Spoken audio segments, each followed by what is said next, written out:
अपने अपने मन में पति पत्नी का भाव रखकर इस नाग शक्ति यज्ञ को प्रारंभ करें।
मैंने कुछ नहीं किया, मैंने कुछ नहीं किया महारानी जी, मेरा विश्वास कीजिए। मैंने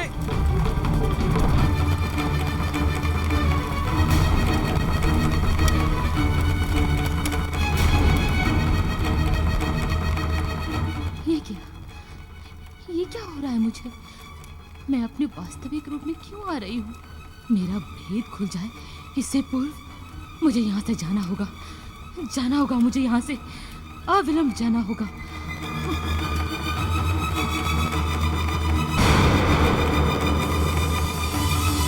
पुरोहित जी, ये कैसा अनर्थ किया राजपुरोहित जी आपने? मैं भी आश्चर्यचकित हूँ महाराज। ये मेरे जीवन का प्रथम अवसर है जब मैं ऐसी अनहोनी देख रहा हूँ। निश्चित ही किसी बहुत बड़े अमंगल से प्रभु ने हमारी रक्षा की है।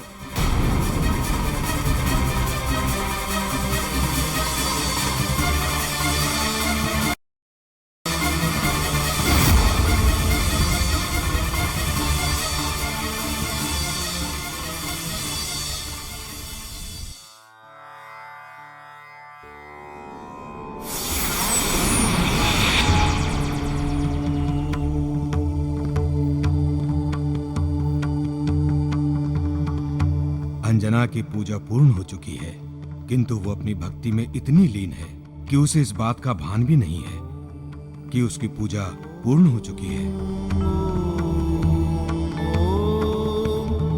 तंद्रा तोड़नी होगी।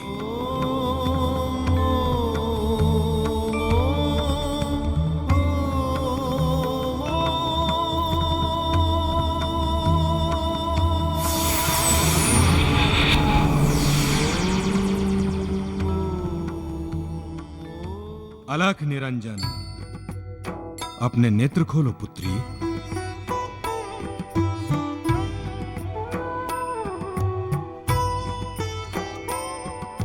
तुम्हारी पूजा पूर्ण हो चुकी है। कल्याण हो। अब तुम वापस लौट जाओ पुत्री। प्रभु ने तुम्हारी पूजा स्वीकार कर ली है। किंतु ऋषिवर, मैं ये कैसे मान लूं कि प्रभु ने मेरी पूजा स्वीकार कर ली है, कि मेरी सारी समस्याओं का निवारण हो चुका है और मेरे पति के जीवन से सर्व दोष भी समाप्त हो गया है। पुत्री, नागेश्वर महादेव के दर्शन मात्र से ही तुम्हारी समस्या का अंत हो चुका है। मेरे इस कथन पर विश्वास करो तथा अपने गृह लौट जाओ। सब कल्याण होगा। ऋषि के मुख से निकली हुई बात कभी मिथ्या नहीं होती। मैं जाती हूँ ऋषिवर, इस विश्वास को प्रसाद स्वरूप में ले जाती हूँ। कल्याण हो।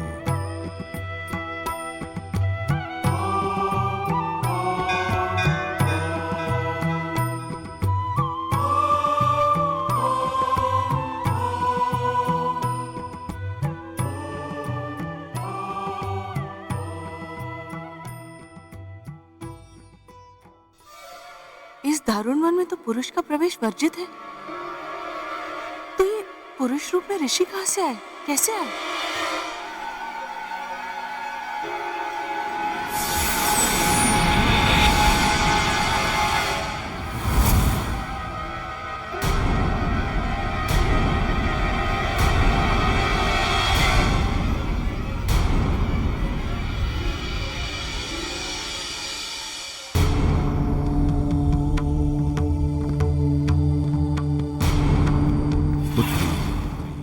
नागेश्वर महादेव के दर्शन मात्र से ही तुम्हारी समस्या का अंत हो चुका है।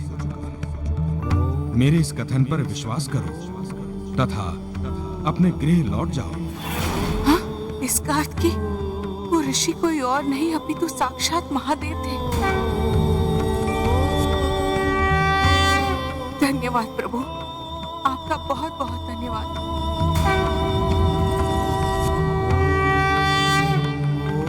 जो आपने मुझ दुखियारी पर अपनी कृपा वृष्टि की।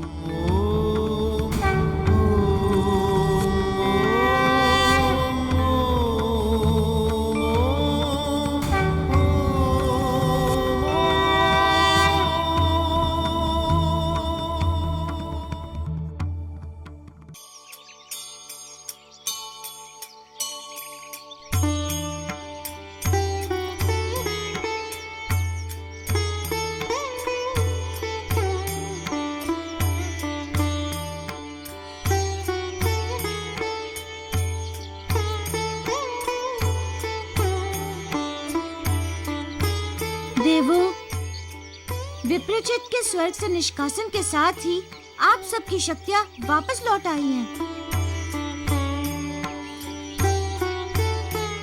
ऋषिवर, अब आप अग्निदेव का आह्वान कीजिए ताकि स्वास्थ्य निधि के निर्माण का कार्य प्रारंभ हो सके।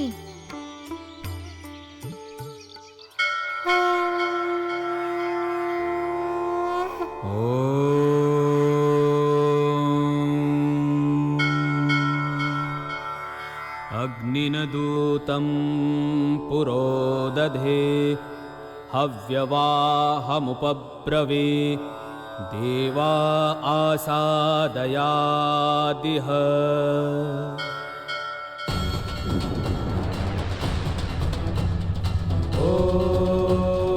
अग्निनदूतं पुरोदधे हव्यवाहमुपब्रवे देवा आसादयादिह। अग्निनदूतं पुरोदधे हव्यवाहमुपब्रवे देवा आसादयादिह। अग्निनदूतं पुरोदधे अव्यवाहमुपब्रवे देवासा दयादिह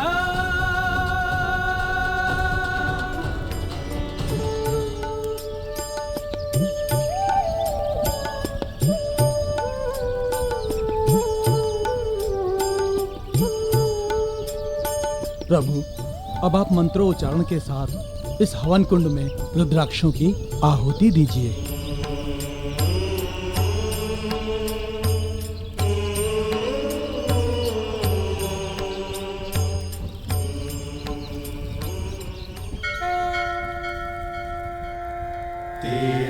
मुखी रुद्राक्ष ॐ ह्रीं नमः विश्वदेव स्वरूपाय नमः।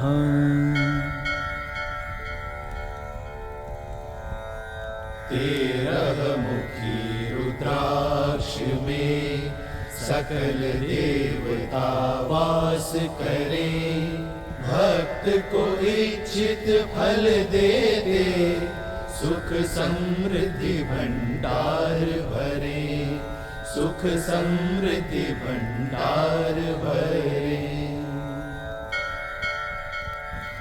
12 मुखी रुद्राक्ष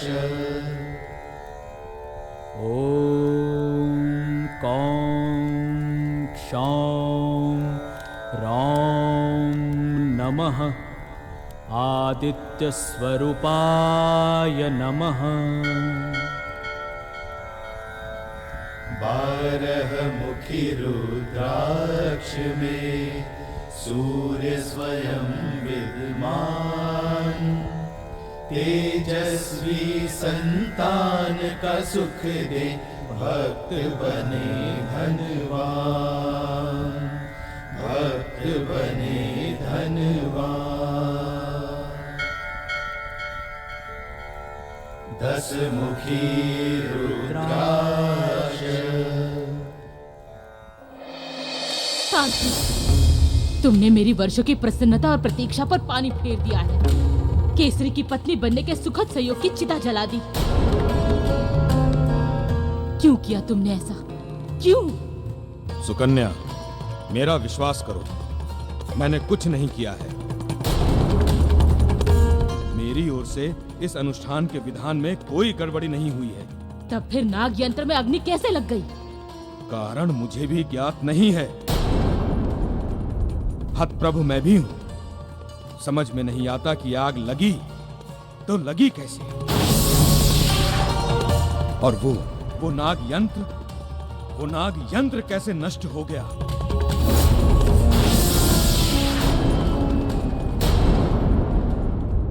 और वो नाग यंत्र कैसे नष्ट हो गया।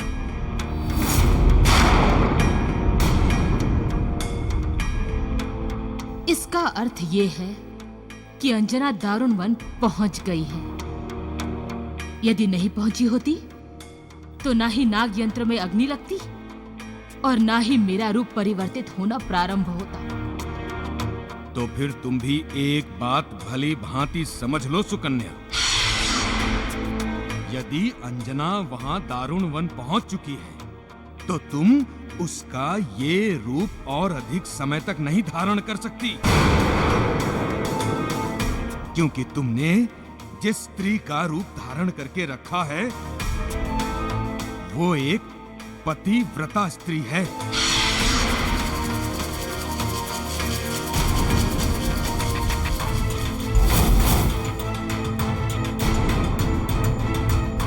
मैं परिणाम जानती हूँ। मुझे किसी भी प्रकार के स्त्री को अपने पति के रूप में धारण करना ही होगा। तांत्रिक, तुम शीघ्र ही अनुष्ठान पूर्ण करो तथा मेरे हाथों से धनराशि प्राप्त करने का सौभाग्य प्राप्त करो।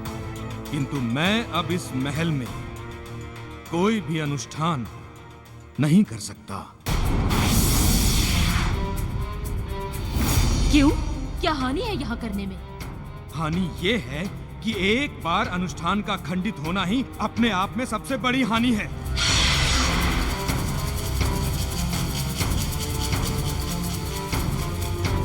और यहाँ इस महल में एक अनुष्ठान खंडित हो चुका है।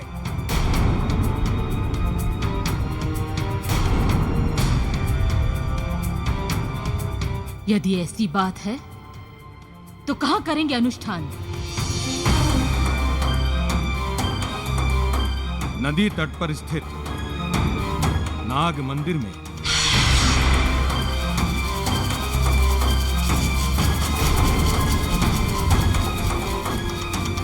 ठीक, तुम जाकर अनुष्ठान की तैयारी कर। मैं केसरी को चलने के लिए तैयार करती हूँ।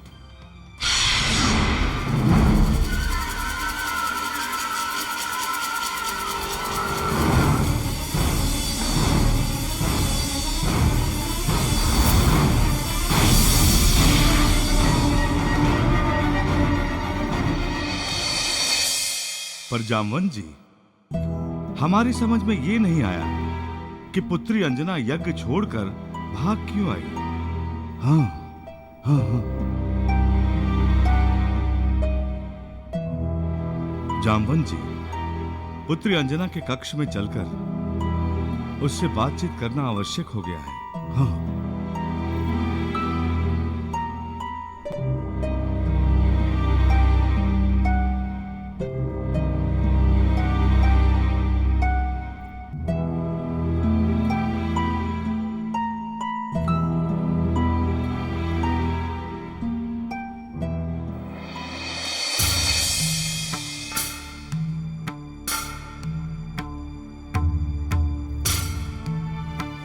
कुंजर जी, इस पूजा में कुछ तो भेद अवश्य है। क्या भेद हो सकता है जामवंत जी? इस भेद को तो वो तांत्रिक ही खोल सकता है कुंजर जी।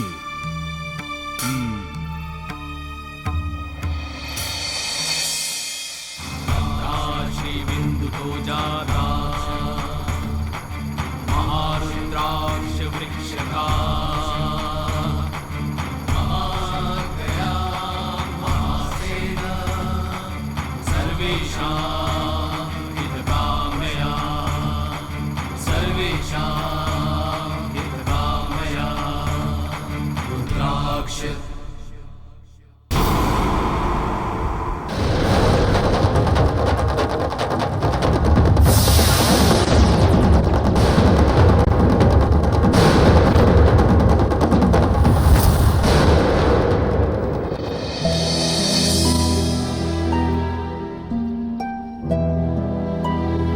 बस एक बार किसी प्रकार सुकन्या का कार्य पूरा हो जाए, फिर मेरी दरिद्रता हमेशा के लिए दूर हो जाएगी। इतना धन लूंगा उससे, इतना धन लूंगा कि फिर मुझे पूरा जीवन कुछ भी करने की आवश्यकता नहीं पड़ेगी। कुछ भी।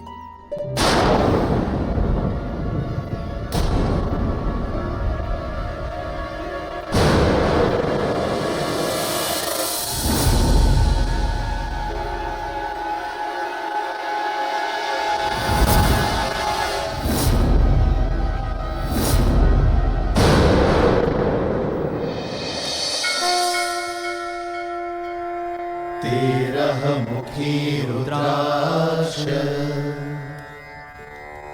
ॐ ह्रीं नमः विश्वदेव स्वरूपाय नमः।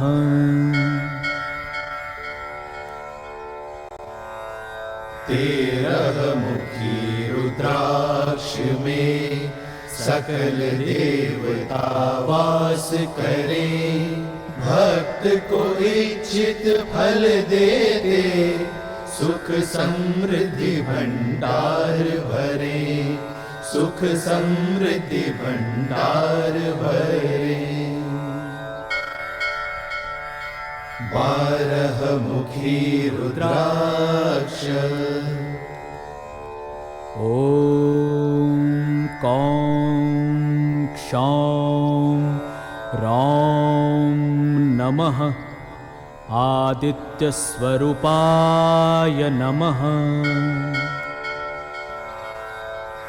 12 मुखी रुद्राक्ष में सूर्य स्वयं विद्यमान, तेजस्वी संतान का सुख दे, भक्त बने धनवान, भक्त बने धनवान।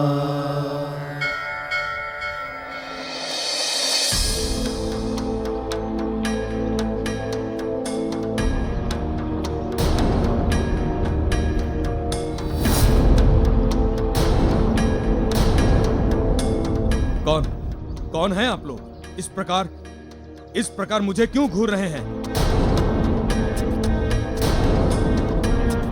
बता, कौन है तू और सत्य क्या है? सुकन्या को कैसे जानता है तू?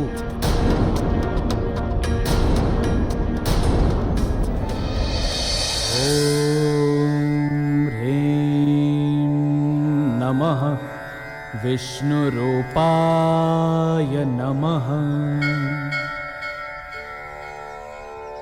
10 मुख के रुद्राक्ष में स्वयं विष्णु की कृपा रहे, पद प्रतिष्ठा ज्ञान मिले, भक्ति से विष्णु धाम मिले, भक्ति से विष्णु धाम मिले।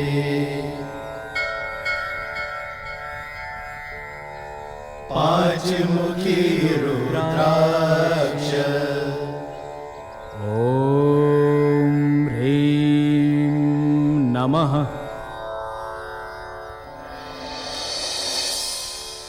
प्रभु, अब आप एक मुखी रुद्राक्ष से पुणाहुति कीजिए।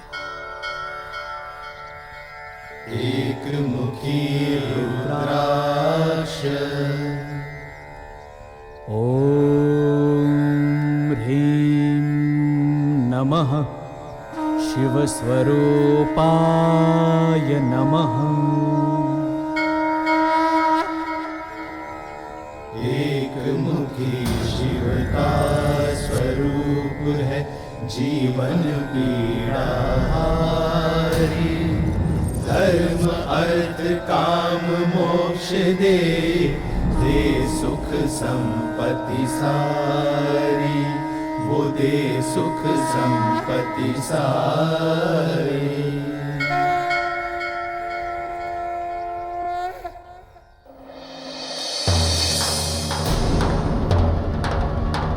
सुकन्या?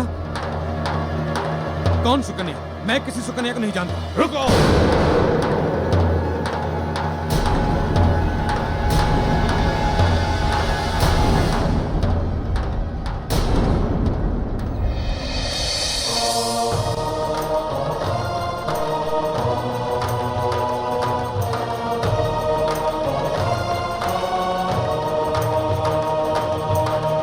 प्रकट हो,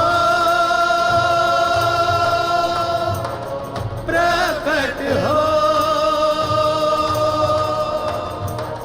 स्वास्थ्य निधि प्रकट हो, स्वास्थ्य निधि प्रकट हो।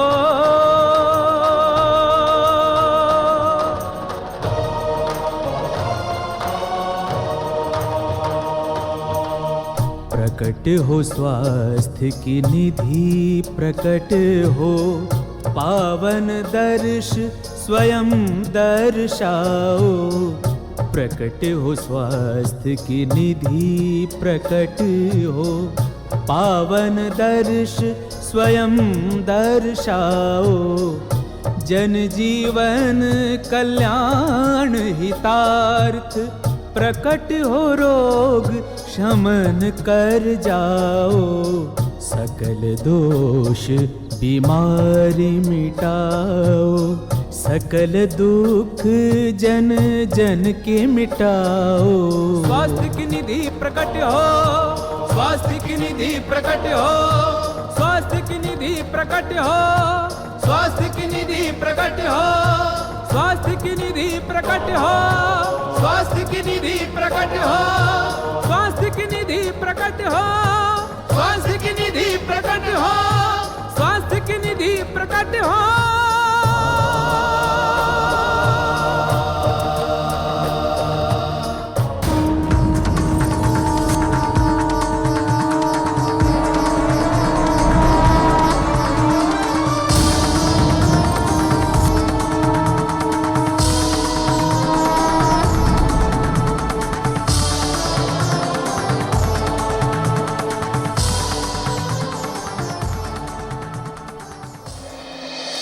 किससे धन लेने की बात कर रहा था तू? किससे? धन लेने की बात? मुझे मुझे कौन धन देगा? हाँ हाँ, धन धन धन देंगे मुझे, मुझे मेरे यजमान, मुझे मेरे यजमान ही मुझे मेरा धन देंगे। पुरोहित, मैं तुझे अंतिम चेतावनी दे रहा हूँ, सच सच बता दे, कौन है तेरा यजमान यहाँ? शीघ्र बता। मेरी यजमान? मेरे यजमान तो संपूर्ण संसार है, सारा संसार ही तो मेरा यजमान है। कुंजर जी, ये सत्य ऐसे नहीं बताएगा। ये धन का लोभी है, इसे धन चाहिए।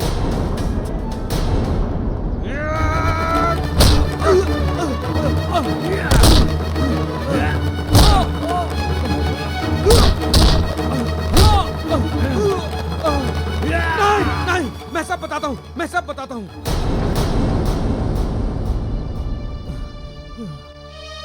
मैं सब बताता हूँ आप लोगों को, मुझे मत मारिए।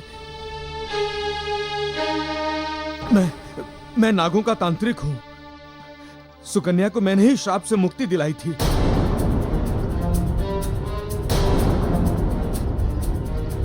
उसी समय उसने मुझे वचन दिया था कि यदि मैंने उसको केसरी की पत्नी बनने में सहयोग दिया तो वो मुझे अंजन प्रदेश का संपूर्ण कोष दान में दे देगी।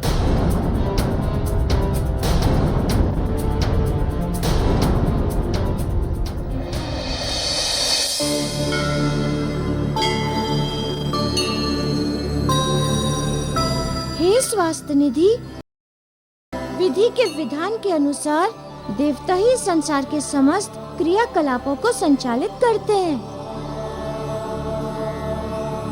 सबको लाभ अथवा कल्याण इन्हीं के द्वारा होता है।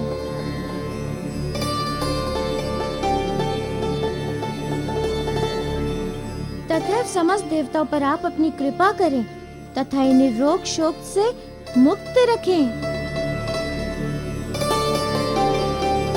हे रुद्रावतार, आपने मेरा निर्माण किया है, मैं आपकी कृतज्ञ हूँ।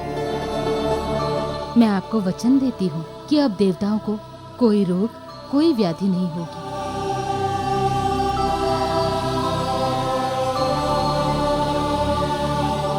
यदि कभी ऐसा हुआ भी तो उसका निदान मेरे द्वारा होगा।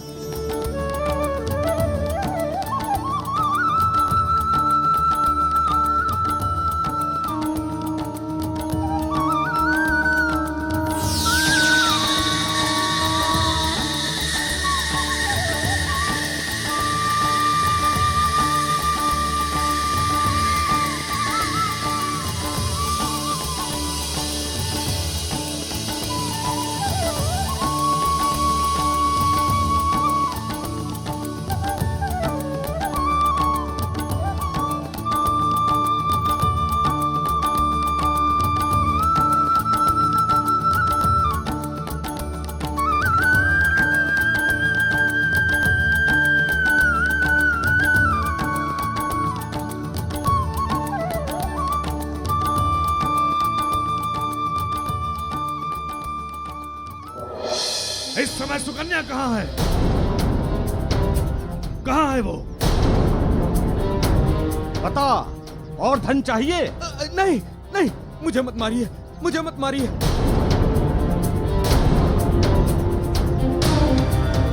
सुकन्या, सुकन्या इस समय महल में है।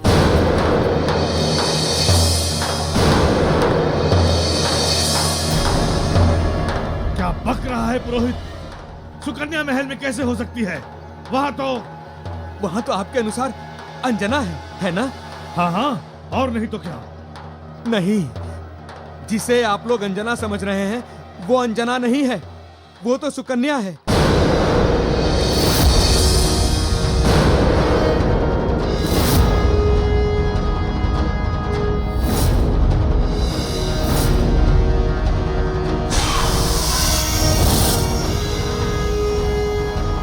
बात का विश्वास कीजिए, मैं झूठ नहीं बोल रहा हूँ। सुकन्या ही अंजना है।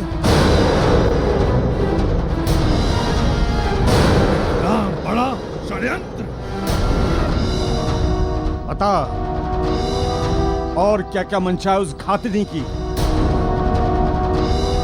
केवल एक कि किसी भी प्रकार वो केसरी की शास्त्र सम्मत रूप से पत्नी हो जाए, ताकि केसरी के जीवन में सर्पों का प्रवेश हो जाए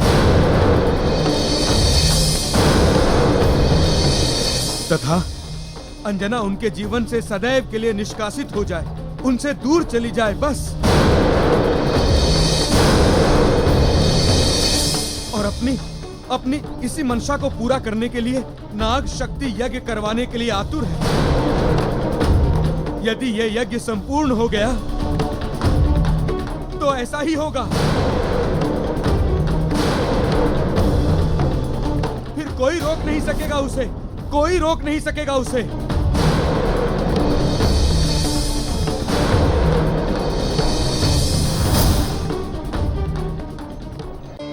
हे स्वास्थ्य निधि, इस मृत्यु लोक में अनेकों प्रकार के अवगुण हैं तथा उन अवगुणों के कारण बहुतायत रोग हैं। कृपा कर सभी मनुष्य पर भी अपनी कृपा बनाए। हे केसरी नंदन, मैं इसी संसार में वास करूंगी तथा सभी मनुष्य को रोगों से मुक्त करूंगी। तथा इसके अतिरिक्त आपने मेरा निर्माण किया है, इसीलिए मैं आपसे विशेष रूप से प्रसन्न हूँ।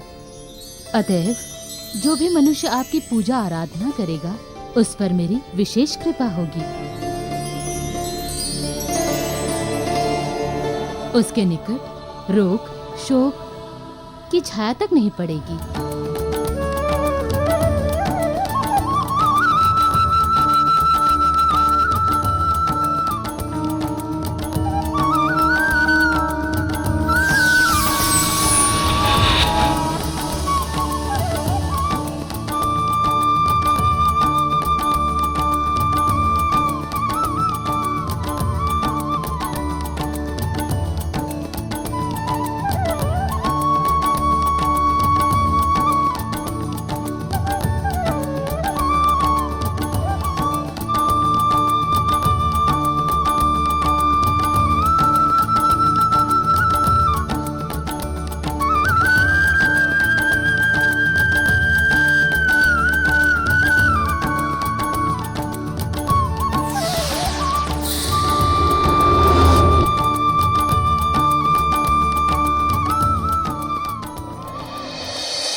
अब आप लोग मुझे जाने दीजिए।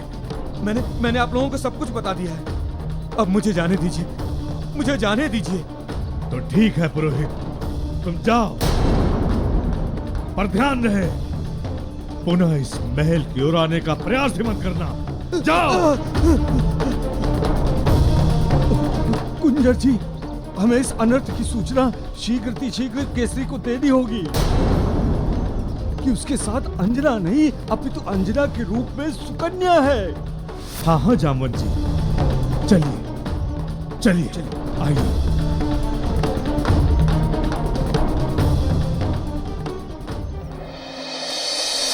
मेरी समझ में ये नहीं आया कि पूजा बीच में खंडित क्यों हो गई। आप उसकी चिंता मत कीजिए स्वामी। जो पूजा खंडित हुई है, मैंने उसे पुनः करने की व्यवस्था कर ली। पुनः? हाँ, पुनः।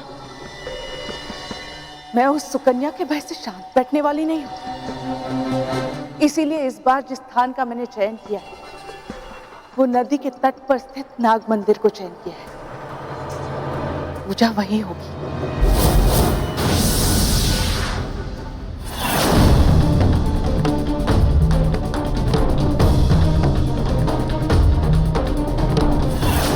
शीघ्र चलिए, अन्यथा वो सुकन्या पुनः कोई व्यवधान उत्पन्न कर सकती है।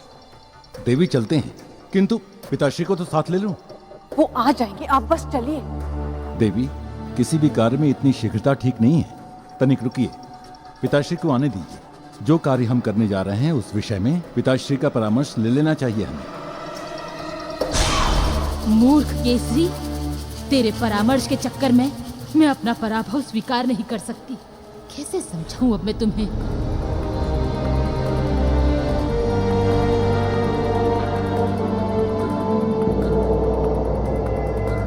महाराज केसरी, पुत्र केसरी, महाराज केसरी, केसरी, महाराज केसरी, पुत्र केसरी, महाराज केसरी, महाराज केसरी, केसरी, महाराज केसरी, कहाँ हैं आप? महाराज और महारानी जी अभी अभी राजमहल के बाहर नाग शक्ति यज्ञ की पूजा के लिए गए हैं।